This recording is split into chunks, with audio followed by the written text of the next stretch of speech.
Oke, bismillah ya. Apa sih alasannya kenapa tanpa kekerasan? Ini ada beberapa logik. Nanti teman-teman boleh direnungi, boleh didiskusikan. Yang pertama, kekerasan itu kalau dalam pelajaran moral itu tidak disebut tidak bermoral. Kenapa? Karena kekerasan itu tumbuhnya dalam ranah kebencian. Apakah kekerasan dari orang jahat atau orang baik itu kan muncul dari ranah kebencian. Ini seperti memadamkan api dengan bensin.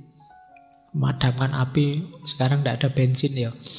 Memadamkan api dengan pertalite atau pertamax. Jadi tambah terbakarnya tambah besar. Jadi awalnya mungkin peristiwa pemukulan 1. Nah, dibalas ya jadi pemukulan 2. Dibalas lagi pemukulan 3, pemukulan 4. Dan tidak akan ada akhirnya sampai dua-duanya hancur. Dua-duanya bonyok, tidak ada yang bisa bangun baru selesai. Jadi kekerasan itu tumbuh di tanah kebencian. Dan orang yang selamat merasakan kepahitan. Orang yang menang berubah jiwanya jadi brutal. Jadi kalian misalnya, Pak ini diingatkan baik-baik, tidak bisa ya Pak. Sekali-sekali perlu dikasih pelajaran misalnya. Nah, yang kamu kasih pelajaran, ya memang dia sakit, mungkin dia juga kapok, tidak berani lagi kalau ada kamu. Tapi kamu juga berubah jadi brutal. Kamu berubah jadi buas. Jangan dikira jiwamu tidak berubah. Awalnya sih kamu baik, tapi begitu kamu membalas, jiwamu sekarang berubah. Alasan pertama itu. Alasan kedua, tanpa kekerasan adalah satu komitmen seseorang pada jalan cinta. Jadi orang yang mampu melakukan perjuangan dengan jalan tanpa kekerasan, ini membuktikan jiwanya adalah jiwa yang penuh cinta. Jadi menunjukkan orang yang bisa berempati, tidak hanya mementingkan egonya. Jadi perjuangan tanpa kekerasan itu pembuktian bahwa cinta juga bisa aktif, bisa aktual dalam penegakan keadilan. Selama ini orang menganggap menegakkan keadilan itu dengan memerangi, dengan menaklukkan, dengan menjatuhkan. Isinya selalu itu. Jarang orang, mari kita kalahkan para penjajah dengan cara mencintai mereka. Tidak ketemu. Kamu di buku-buku pelajaran tidak ada. Tapi nanti coba kamu baca minggu depan ya, ada Mahatma Gandhi bisa melawan penjajahan Inggris, atau beliau Martin Luther ini melawan kuatnya kulit putih yang menjajah kulit hitam. Ternyata ya dengan jalan cinta bisa. Kadang-kadang kita lebih takluk dengan perbuatan baik, rasa cinta dari orang lain daripada makian, serangan dari orang lain. Itu argumen kedua. Argumen ketiga, tanpa kekerasan itu jangan dikira lemah. Ada orang bilang, kalau kita dipukul tidak balas berarti kita lemah, Pak. Berarti kita pengecut, Pak. Kalau versi Martin Luther tidak begitu. Jangan dikira tanpa kekerasan itu gampang. Justru jauh lebih sulit. Kalau sekedar dipukul, balas mukul gampang, tidak pakai mikir, asal kuat saja mesti berani. Kecuali musuhnya gede gitu. Tapi kalau untuk tanpa kekerasan kan kamu butuh daya tahan diri yang luar biasa. Butuh kekuatan ngerem, kekuatan ngempet kalau bahasa Jawanya.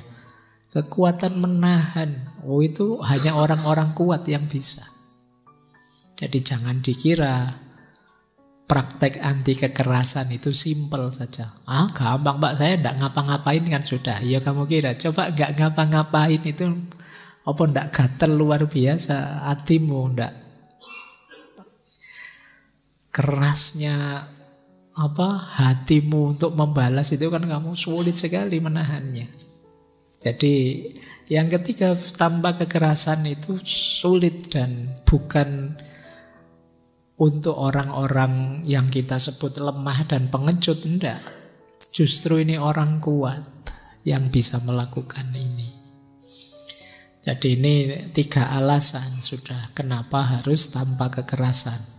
Tambah lagi 3. Yang keempat, tanpa kekerasan itu berarti kita mempertahankan kemanusiaan kita sambil menjaga martabat kemanusiaannya orang lain. Tapi kalau kita nekat dengan jalan kekerasan, ya kita melupakan kemanusiaan kita dan tidak peduli kemanusiaannya orang lain.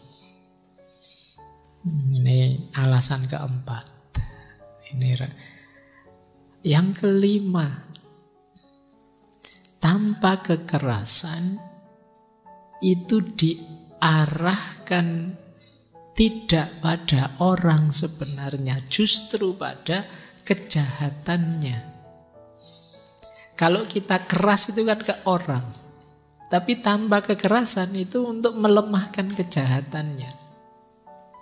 Jadi tanpa kekerasan diarahkan melawan kekuatan jahat, bukan melawan orang yang kebetulan melakukan kejahatan. Kan banyak orang itu yang melakukan kejahatan tidak karena sengaja misalnya, atau dia jahat sih tapi bagian tertentu hidupnya sebenarnya orang baik, seperti minggu lalu ketika kita belajar Syekh Badi'uz Zaman Said Nursi, kan orang itu totalitas hidupnya kan tidak mungkin jahat semua, mesti ada sisi-sisi baiknya. Tapi kan kita saja yang menilai terus orang jahat, padahal orang jahat toh ada baiknya juga. Sebagaimana kita yang merasa baik, banyak jahatnya juga. Jadi yang kita lawan apa? Perbuatan jahatnya. Gimana caranya perbuatan jahat ini terhenti? Bukan sekedar menyakiti orangnya yang kebetulan melakukan kejahatan. Jadi kalau sekedar melampiaskan kejengkelan kita, kemarahan kita, ya orangnya. Tapi kan ini tidak menyelesaikan masalah. Ayo kita cari akarnya. Kenapa kejahatan ini muncul? Kenapa kok banyak orang mencuri misalnya? Jangan-jangan situasi sosialnya memang tidak adil sehingga dia kepepet mencuri. Atau jangan-jangan masyarakat sudah mulai tidak saling peduli sehingga pencurian bisa jalan. Kita cari akarnya. Tidak sekedar menghukum orang yang kebetulan melakukan kesalahan. Kenapa sih kok orang-orang hari ini itu mudah sekali mencela, memaki, menjatuhkan nama dan martabat orang lain misalnya? Kita pernah tidak mencoba mencari akarnya di mana situasi ini? Tidak sekedar menghukum orang per orang yang melakukan itu. Belakangan yang lebih banyak kita lakukan kan menghukum. Semacam balas dendam. Oh, karena kamu ngomong jelek tak laporkan polisi. Karena kamu mencemarkan nama baikku tak laporkan polisi. Kalau versi non kekerasan, ayo deh kita gali akarnya. Kenapa masyarakat kita sekarang kok sudah berubah seperti itu? Kok mudah sekali melecehkan orang, menjatuhkan martabat orang, mengkritik orang lain? Ada budaya yang berubah sekarang. Sumbernya apa? Kira-kira kalau mau diatasi jalannya seperti apa? Nah itulah gunanya filosofi tanpa kekerasan. Ya kalau ingin balas-balasan ya memang gampang sih, sederhana. Biasanya nanti jatuhnya yang lebih kuat akan menang. Jadi kalau kita hanya milih membalas, yang lebih kuat akan menang. bukan yang benar yang akan menang. Kalau tidak percaya, kamu dizolimi kayak tadi. Yang menzolimimu ternyata tinggi, besar, gagah. Kamu dipukul misalnya. Ayo, kamu terus pingin balas. Wah, tidak adil, aku dipukul, tak balas mukul. Kamu yang malah tambah habis. Kalah kuat, kalah kuasa. Jadi ini filosofi selanjutnya. Kenapa harus tanpa kekerasan? Nah, ada sisi luar biasa dari tanpa kekerasan, yaitu sisi transformatif.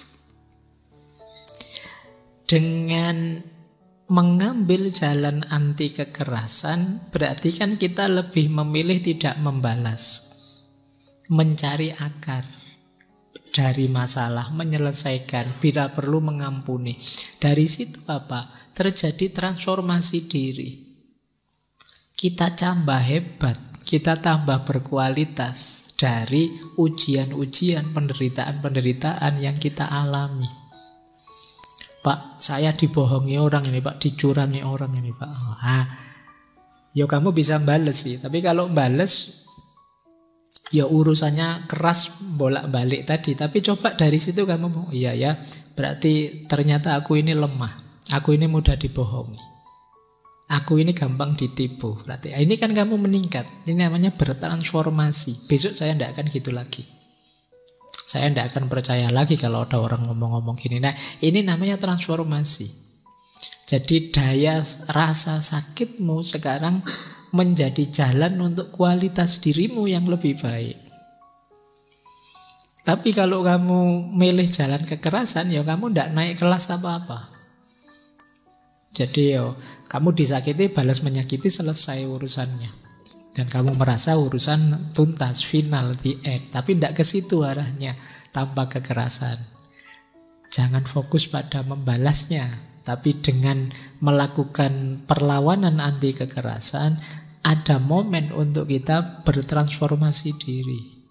Kita jadi lebih hebat, lebih kuat, lebih tangguh dari sebelumnya. Baik. Nah, masih ada lagi filosofinya. Tanpa kekerasan juga akan memotong rantai kebencian. Jadi kalau kita balas-membalas, rantai kekerasan tidak akan habis-habis. Dia keras, aku keras, kamu keras, terus begitu. Tidak ada selesainya. Balas-membalas. Nah, dengan perjuangan tanpa kekerasan, kita memutus rantai balas-membalas ini. Dan itu menguntungkan. Kemudian yang terakhir, alam semesta dan Tuhan itu pasti berpihak pada yang adil, bukan pada yang tidak adil. Biarkan semesta bekerja, biarkan Tuhan bekerja, kita ambil jalan yang mulia terus. Sering saya bilang, jangan sampai jeleknya orang lain, jahatnya orang lain membuat kita juga jelek, membuat kita juga jahat. Dipisui orang, dimaki-maki orang. Loh, emangnya dia saja yang bisa misuh, aku yo iso. Terus kamu balas misuh, kamu balas maki-maki dia. Ya sekarang skornya sama sih 1-1. Tapi berarti apa, levelmu sama saja dengan dia. Saya teringat cerita dulu, lupa di sesi ngaji apa itu kan. Cerita satu ketika Rasulullah sama Abu Bakar duduk-duduk depan masjid. Terus lewat orang Yahudi. Nah, orang Yahudi ini maki-maki Abu Bakar. Pokoknya misu-misu lah. Misunya bahasa Arab mesti. Dengan versi sana, yang tidak mungkin ngomong Jawa. Nah, Abu Bakar diam, menahan, sabar. Balik lagi kedua kali, maki-maki lagi. Abu Bakar masih diam. Rasulullah senyum lihat Abu Bakar diam, masih di situ.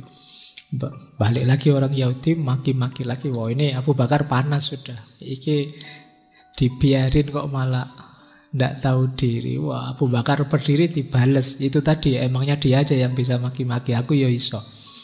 Dibalas lah jadi perang mulut. Ketika Abu Bakar membalas, Rasulullah berdiri terus pergi. Wah Abu Bakar ndak enak hati. Wah salah ini keputusanku. Jadi benar, setelah selesai gegeran, Abu Bakar menghadap Rasulullah lagi. Wahai Rasulullah, tadi kan asik-asik panjenengan bersama saya nongkrong dimaki-maki juga diem masih di situ masih senyum-senyum. Kok tiba-tiba ketika balas Rasulullah kok malah pergi dari saya? Kata Nabi, waktu kamu dimaki-maki dan kamu tidak membalas, itu para malaikat datang hadir mendukungmu. Jadi ada di pihakmu. Tapi begitu kamu balas, ya mereka pergi semua, aku ya pergi. Wong kamu sudah tidak dibolo lagi sama malaikat. Nah itu sederhananya ini. Jadi kalau di Martin Luther ya, alam semesta dan Tuhan itu pasti berpihak pada keadilan. Tidak usah khawatir. Ayo menegakkan keadilan, oke. Ayo berjuang, tapi tidak harus dengan kekerasan. Karena kekerasan itu menghancurkan kita sendiri yang melakukan.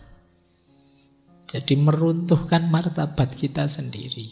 Ya kayak Abu Bakar tadi, kita mungkin melihatnya sah saja sudah disakiti kayak gitu. Ya tapi ketika ngambil jalan yang sama, akhirnya ya levelnya jadi sama. Nah ini logikanya anti kekerasan tadi. Oke, saya akhiri sekian. Kurang lebihnya mohon maaf. Wallahul muwafiq. Wallahu a'lam bissawab. Wassalamualaikum warahmatullahi wabarakatuh.